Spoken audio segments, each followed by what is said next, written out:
Good morning, Mission Gathering Christian Church. It's good to have you all joining us today. My name is Nellis Kennedy Howard, and I am the teaching pastor here at Mission Gathering. Today, I'm going to be giving a message and kicking off a new and exciting series called Celebrate the Feminine in the Holidays, a look at Jesus's female ancestors. And I want to thank Shay Champ-Corral for really designing this series and inviting me to be a part of it. It's been a lot of fun working with her, and I've really enjoyed it. And I'm going to be giving another message later during the season of Advent to talk a little bit more about it as well. So the first one that comes to mind when you think about Jesus's lineage, particularly during this time of the year, is usually Mary, right? You would think about Mary right around now as being uncomfortable. She would be enormous, right? She would be huge. And she would probably be doing some pretty intense nesting if she's anything like the rest of the women that I know in my life who, when they're pregnant, they want to get the nursery ready. They want to find the perfect crib and the toys and the books and all of those things. For me personally, as a mother, I was not a nester. People kept saying, oh, you'll start to nest eventually. And I really didn't. I kind of did the 9th month panic of what do I do when the baby arrives? But my guess is that Mary wasn't like that she was looking forward to and excited and eager to start to get her world ready for Jesus's arrival. And that is really what Advent is all about. Advent is 4 weeks long, leading up to Christmas when Jesus arrives. And I didn't come from a denomination that celebrated Advent. So when I was invited to be a part of this series, I had a lot to learn. I had to watch a lot of videos and blogs. I read a number of blogs, and I met with Shay, who so patiently educated me on what is the season of Advent and what does it mean. And it's a time of expectant waiting, of hopeful anticipation and preparation for Jesus's arrival. Around this time, people start to get Advent calendars, and there's a countdown to Christmas. So, you get to take down a particular number on the calendar, or maybe you have a present Advent calendar where kids get to open presents each night on the way up to Christmas. I don't really know much about this, but my wife Suzanne was telling me a bit about how much she loved the Advent calendar that she and her mom had, and she was always so excited to be the one to open up that little calendar door. And that's fun. That's so much fun. There are 4 weeks to Advent leading up to Christmas. And the first week of Advent is focused on hope. So today's message is going to be focused on hope. And hope feels incredibly relevant right now. Am I right? When the whole world is waiting with bated breath in a year like 2020 for a vaccine, it seems like everyone could use a little bit of hope. That the country could use some hope. That the world could use some hope. That I personally and my family, we could use some hope in our lives right now. And so I hope that today's message will inspire you and bring you a bit of joy. So let's talk about Jesus's lineage. If you're anything like me, lineage was everything. It's everything. It means so much. For me personally, I'm half Navajo and I'm half Irish. And the Irish side of me, one of my great grandpas, I don't remember how many greats back to be honest, but one of my great grandpas on my Irish side served in the Revolutionary War. And because of his service, I'm eligible to become a member of the Society for Daughters of the Revolution. And I remember one time I was checking out their website, And I was interested to see what it would take to become a part of the society. And at the side of the website, there was this form that you could download, and it was called a pedigree form, where you had to be able to list all of your ancestors back to the Revolutionary War. For a variety of reasons, I didn't become a member of that organization, but I remember thinking that I could, because I can actually show my lineage back to the Revolutionary War and to my grandfather who served in that war. You all are probably familiar with the painting of George Washington crossing the Delaware River. Well, I was told that the person in the very back of that boat, in that image, the person who's steering the boat, is one of my great grandfathers. So kind of a cool piece of history about me. And being a Kennedy, I've always gotten the question, are you related to the Kennedys? Are you the Kennedys? Are you related to President John F. Kennedy?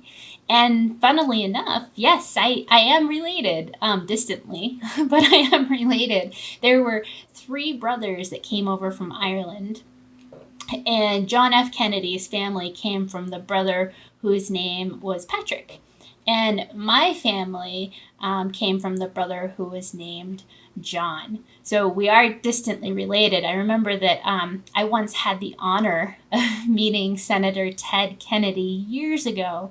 And when I introduced myself to him, he wrapped me up in a big old bear hug.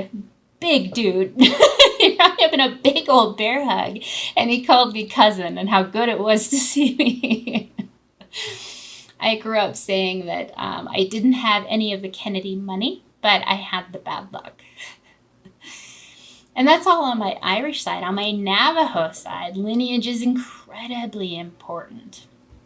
I literally have to prove my pedigree.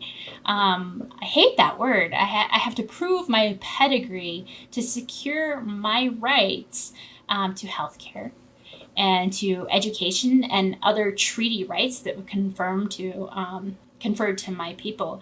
And growing up, there were a lot of ignorant people, and there still are, but there were a lot of ignorant people who would say, "You're Native American. You must go to school for free, or you must get free healthcare."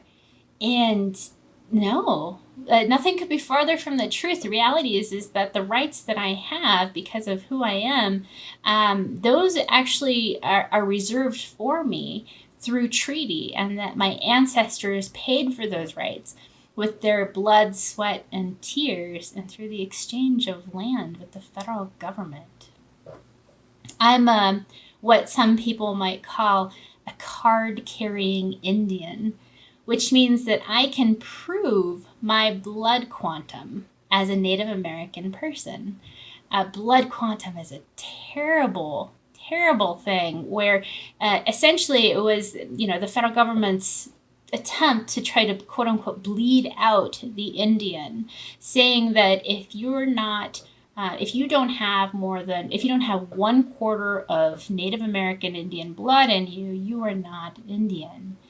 And because of that, I am registered. I have a number. I have a certificate of Indian blood and a census number that says that I am in fact Native American. And I've already got the application filled out for my daughter so that she can also claim her rights to the things that her ancestors sacrificed so much for. Lineage is everything. Okay, it's not everything, but it's a lot. It's a lot. It's a lot to people like me, and it probably means a lot to you too. It tells the story of where you've come from and what you've overcome, and really what brought you to where you're at today. Lineage is so important. And so when we look at the lineage of Jesus, you can find the lineage of Jesus in the book of Matthew chapter 1 or in Luke chapter 3. When you look at Jesus's lineage, I'm going to be frank, it's a long list of men. Jewish culture is and was a patriarchal culture. Anthropologically speaking, that means that a culture or a community of people is dominated or ruled by men. That it's a community where men have central roles in political leadership, in moral authority, and also even the control of property. Now, the feminist in me really wants to refute this, to reject that idea entirely. The feminist in me wants to buck those social standards and say, in a world of religious, faith based organizations that honor patriarchs, I am the woman pastor that has a bumper sticker that says, "Be matriarch." I come from a matriarchal tribe, the Navajo tribe, where women are the cornerstone of life and of culture. I remember one time I was sitting down with my friend and mentor, whom I love and adore dearly, Sarah Hodgson. And I was sitting there with Sarah and a number of other women, and Sarah asked all of us, how many names of women in your family can you name going back in generations? And it was such a fun game to hear all of these women talk about the women who came before them. And I could name 5 women. I could name myself, Nellis. I could name my mom, Laureen, my grandma, Marie, my great-grandma, Nellie, and my great-great-grandma, Mary Jack. And I think the reason why I could do that is because I knew all of them. I had grown up with them in my life up until I was the age of 14. Incredibly blessed in that way. Last week, Lauren was talking about his lineage and was talking about the room that he was preaching in, and about how many elements in his room were from his grandparents. During this time of COVID, we're preaching in unusual circumstances. I'm actually giving today's message from my bedroom. And behind me is something that my wife and I call our grandmother wall. So you'll see back here, these are photos and objects and sacred and traditional things that belong to the women who came before us, to our grandmothers. And so we named this wall our grandmother wall. And wherever we go, we unpack this grandmother's wall and we hang it up in wherever it is that we're living. And so if all of that is not enough to win me some type of feminist badge, then consider this. I have actually altered my family's lineage by having a baby girl with another woman. That means that not a single woman is named on the birth certificate, but rather 2 women, 2 mothers. My daughter has 2 mothers, and that no male names appear on her birth certificate.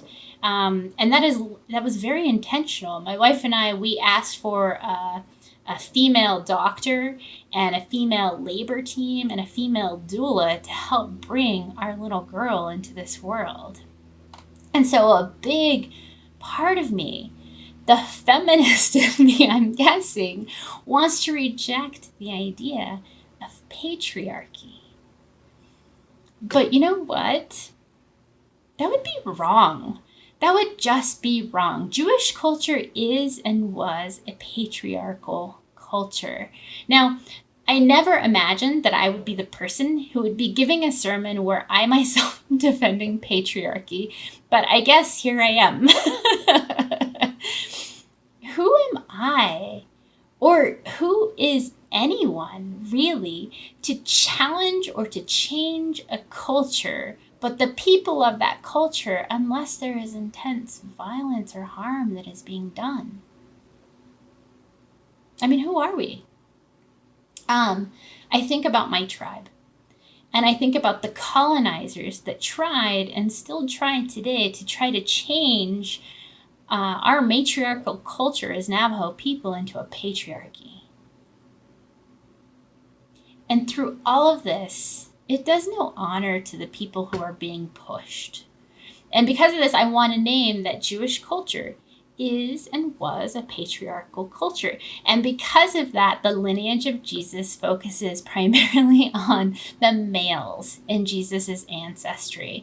But today, I'm going to tell you a little bit about one woman whose name appears in Jesus's lineage. There are 5 women that are named in Jesus's ancestral lineage. And today I'm going to be talking a little bit about Rahab and about Rahab's hope. So let's dive in here, shall we?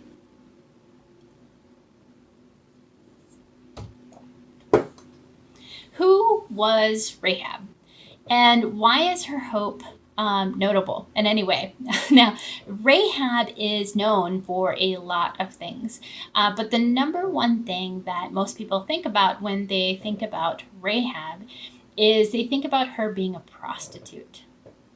Rahab is described in the Hebrew Bible as being a harlot. So if you were to look at the Hebrew writings describing Rahab, she's described as a harlot, and many people today translate that into prostitute. And so Rahab has become known as a prostitute. It's actually possible that Rahab was not a prostitute, but perhaps a Canaanite priestess. You see, a Canaanite priestess would have been a servant of the moon god, which was the highest god that was worshipped in the city of Jericho in the land of Canaan at the time.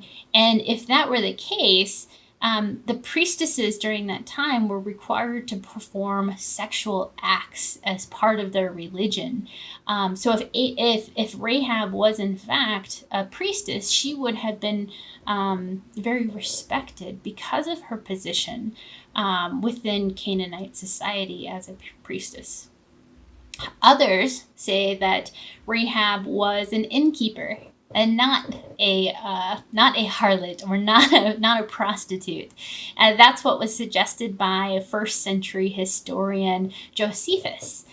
Josephus asserted that Rahab was actually called a harlot because she was such a successful businesswoman as an innkeeper, and that it was really more of a pejorative term that was used against her. And then there are those who say that she was both an innkeeper and a prostitute. They say that she was a madam of a prostitute house, and that she was both a harlot, a prostitute, and an innkeeper.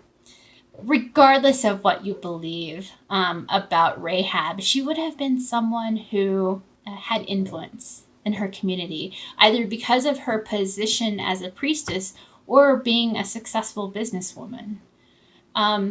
So let's talk a little bit about Rahab.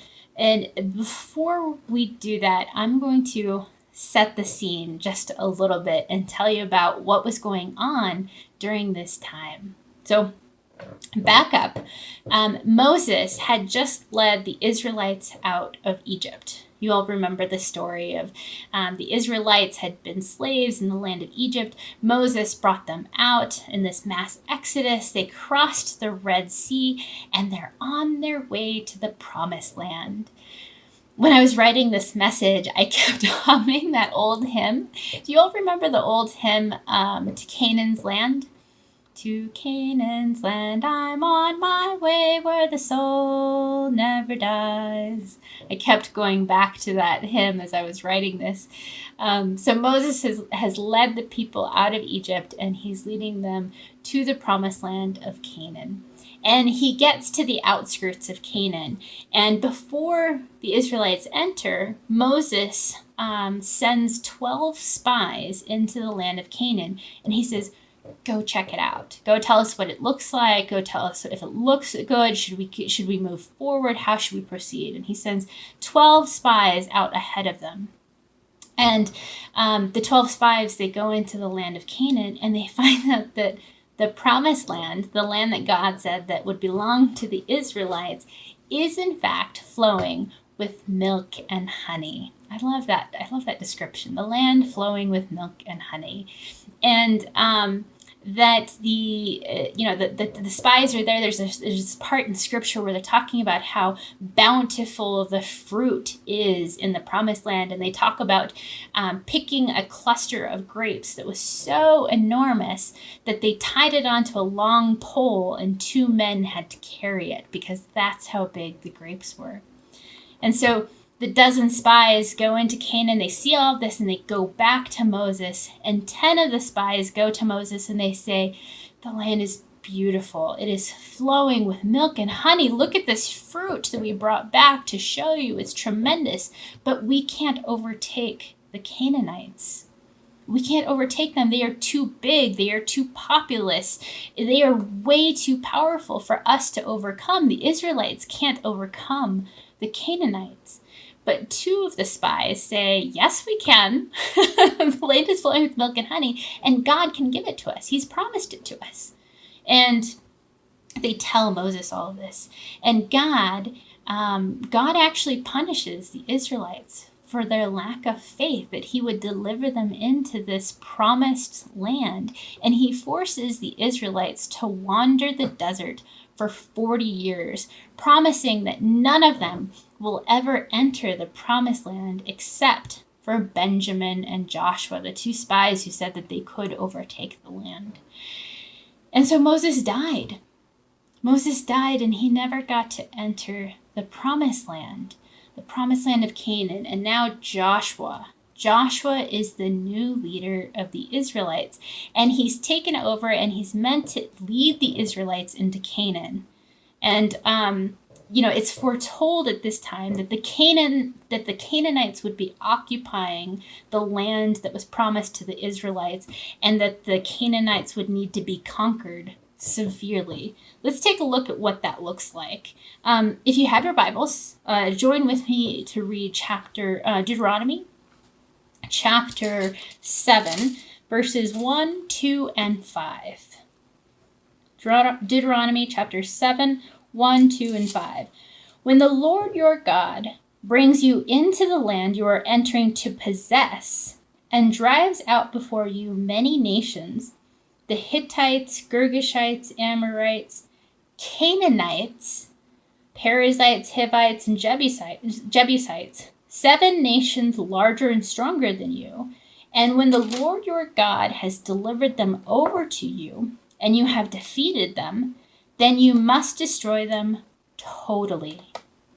Make no treaty with them, and show them no mercy.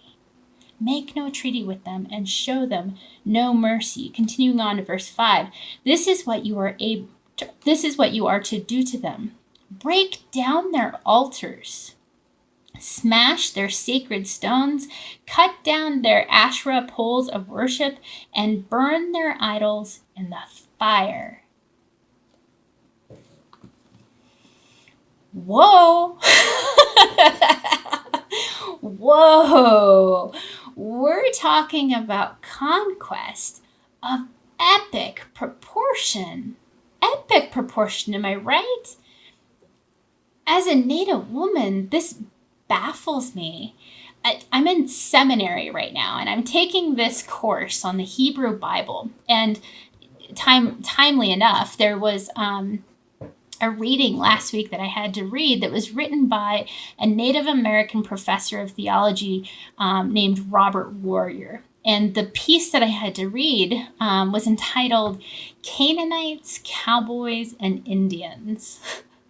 And in this writing, he asked the readers to consider the parallel between Canaanites, who were living in a land that was promised to the Israelites, to native peoples. Canaanites were severely devastated and conquered, and native peoples, we've been colonized and experienced tremendous harm and devastation. Now, I'm not familiar with what the Canaanites did or what they could have possibly done to deserve such devastation, but I do know that the land that they were living in was promised to the Israelites. Right around now, you're probably asking yourself, Nellis, Why can't you ever just tell us one story? It's because all these stories are combined, right? There's so much to know. They're all intertwined and tied together. You'll remember that this entire message is supposed to focus on Rahab and hope and Advent and all of those things. So let's get back to it. So I've set the stage for you. Rahab was a Canaanite. Rahab was a Canaanite. And I just told you everything I just told you because it feels really important for you to know that Rahab was a Canaanite and to have all of that context before I start speaking about what she did in the scriptures. So now you're up to date. Joshua, he's taken over. Moses has died, and he's taking on his first act as leader over the Israelites, and that's to lead the Israelites into the land of Canaan. And so Joshua, he does the exact same thing that happened last time. He goes up to the land of Canaan, and then he sends in spies. This time he sends in 2 spies, a reconnaissance mission of to go and to check out the land of Canaan. And he tells these 2 spies, when you enter the land of Canaan, pay special attention to the city of Jericho. A Canaanite city. Pay special attention to the city of Jericho. So the 2 spies, they go out and they go into Jericho. And there they meet with Rahab. And Rahab, she agrees to hide them as spies in her very own home. The king of Jericho finds out that these spies are in Jericho's home, in Rahab's home, and he sends messengers, he sends soldiers to Rahab's house. And they're banging on Rahab's door, and they're like, hey, we have a message from the king. And Rahab opens the door, and they're there, and they say, the king has a message for you. You have to bring those 2 men out of your house. They're spies from Israel. They're our enemies. And Rahab, what does she do? She doesn't deny it. She actually says, yeah, those 2 men were here. They came to me. I didn't know who they were. They left somewhere around dusk. And I really don't know where they were going. But my guess is that if you take off after them now, you might actually catch them. And so these messengers, these soldiers who came on behalf of the king, they say, really? And then they take off. They go to try to find these 2 spies. Meanwhile, Rahab had actually taken them up to the roof of her home to hide them. She had lied. And when she spoke, Joshua chapter 2, verses 9 through 13. So if you want to follow along here. Rahab goes to the spies on the roof and she says to them, I know that the Lord has given this land to you, and that a great fear of you has fallen on us, so that all who live in this country are melting in fear because of you. We've heard how the Lord dried up the water of the Red Sea for you when you came out of Egypt.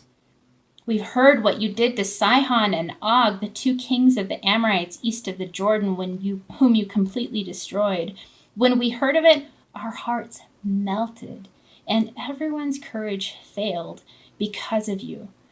For the Lord your God is God, in heaven above and on the earth below.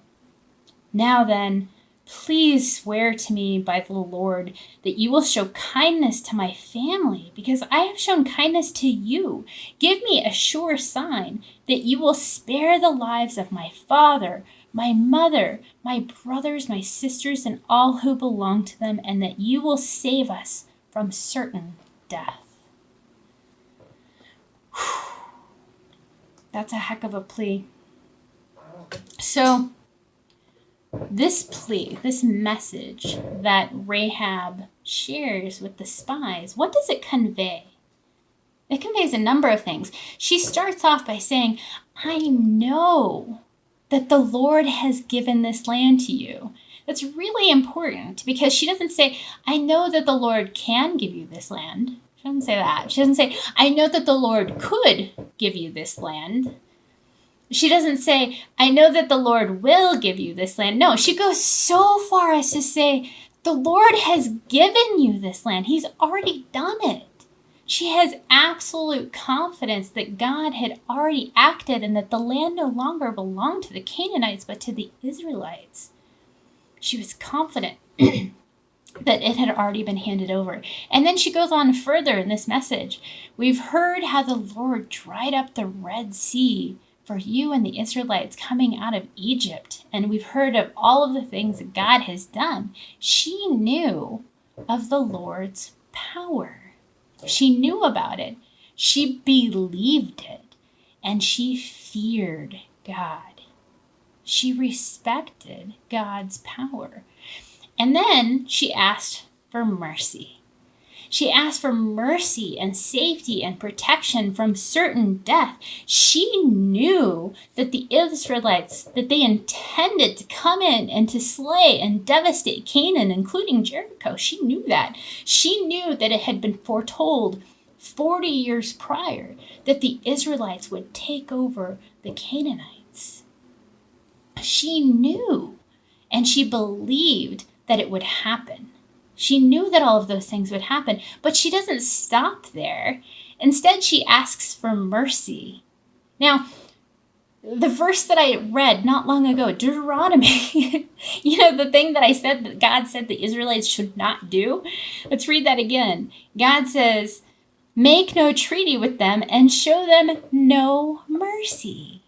And here's Rahab asking for mercy. She asks for safety and mercy anyway, literally risking her life and the lives of her family, if we're being completely honest, by housing known enemies of the Canaanites in her own home. She's got messengers of the king, soldiers, who are banging down her door, accusing her of housing these two spies. And her chances of survival, they're looking bleak. They're looking very bleak. She's in this rock and hard place situation, and yet she's confident. She's absolutely confident that God can and will act on her behalf. So, how do the spies respond to this message? They say, our lives for your lives. You saved us, so we will save you. Since you let us live, we'll let you live. Now, this is during a really archaic time when governments built walls. Well, Jericho was known for the impressive walls that they had built and that surrounded the city.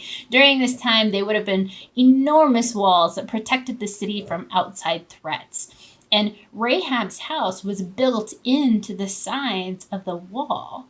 And in order to let the spies escape, she actually threw a rope outside of her window, and she lowered the spies down this rope so that they could exit the city without being seen.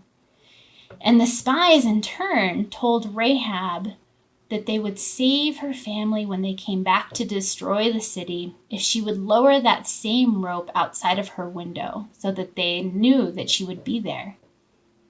Well, what did Rahab do? She tied the rope up outside her window when the Israelites came back to destroy the city. And Joshua, he commanded his armies. He said, spare Rahab and her family because he was told of her confidence and all the things that she had done. And well, over 1,000 years later, her name now appears in the lineage of Jesus. Wow. That's so cool. That's an incredible story. And you're probably like, well, where was Advent and where was hope? Well, if you haven't already picked up on it, Rahab practiced tremendous acts of hope. In preparation for this message, I did a little bit of research and I learned that there are two definitions for hope. There's a definition for hope, the noun, and a definition for hope, the verb. Definition for a hope, the verb is it's when you want something to happen or you desire something to be the case. When you want something to happen or you desire something to be the case. Hope, the noun, is a little bit different, but it's actually different in really important ways. It's when you desire for a certain thing to happen, but you also have a feeling of expectation or confidence that it will.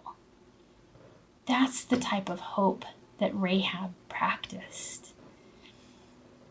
Rahab expected things to happen. She had confidence that things would happen. She expected and wanted God to give the Israelites the promised land, so much so that she said, He's already done it. He's already given you the land. Rahab expected God to give her mercy, despite Scripture explicitly stating otherwise.